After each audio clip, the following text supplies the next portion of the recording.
I want to talk a little bit more about surds. It's a typical question. Write root 20 in the form a root b.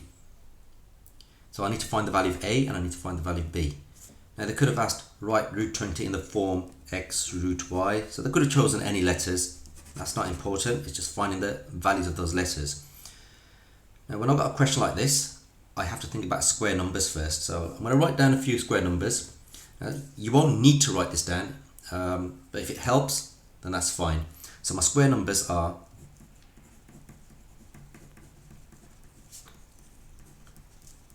and so and so. Those are my first 7 square numbers.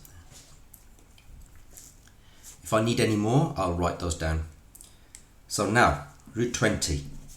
I asked myself the question, what two numbers multiply together to give you 20? But the first number that you think of has to be in this list, has to be a square number. So that's going to be 4 times 5. 4 times 5 is 20. Right, some people by mistake might say, oh yes, 2 times 10 gives you 20, but look, 2 is not on this list, so don't do that. It's a common mistake. So now let's have a look at this. Square root of 4 is a whole number. Square root of 4 is 2. And square root of 5, well 5 is not a square number, so square root of 5, just leave it as root 5. So there you go. Root 20 is equal to 2 root 5. That's your A, and that's your B. So A is the 2, and the B is equal to 5. Right, here's another question. Root 45. Write root 45 in the form a root b. So what two numbers multiply together to give you 45? And the first number that you think of has to be a square number. So that's 9 times 5, 45. Square root of 9. Square root of 9 you can do. Square root of 9 is 3. And then square root of 5. Square root of 5 is just root 5. There you go. That's your A and that's your B. Right, another one. I'll just do it here. Root 8. So what two numbers? 4 and 2. Root 4 is 2 and square root of 2, just leave it as root 2. Right, here's one that's slightly more difficult. I'm saying difficult, meaning just be a little bit cautious. Now, what two numbers?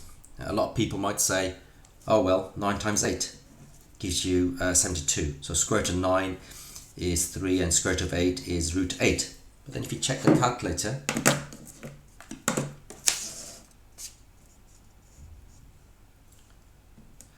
square root of 72 actually gives you 6 root 2. So how's that? I've got 3 root 8 and here I've got 6 root 2. Well then if you think about this, so this root 8 that I've got here, well root 8 is actually equal to 2 root 2. So that root 8 is actually equal to 2 root 2. So that can be broken down further. So that's your 3 multiplied by, well root 8 as I've just said is 2 root 2. And if you've seen my previous video, 3 times 2 is 6, and then you just got the root 2. This root 2 over there comes over here. Let me just highlight that for you.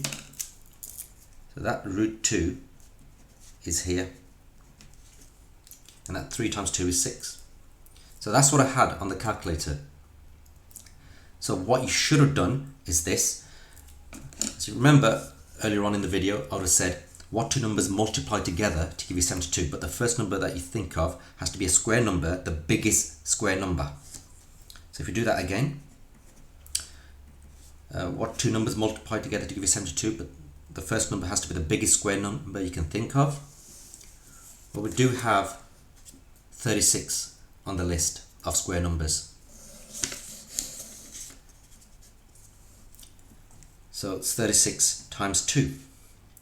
Square root of 36 is just 6 and root 2 is just root 2. It's what I had on the calculator right there. So this is a lot quicker. So if you had found the biggest square number to begin with, then you wouldn't have had to do all these extra calculations.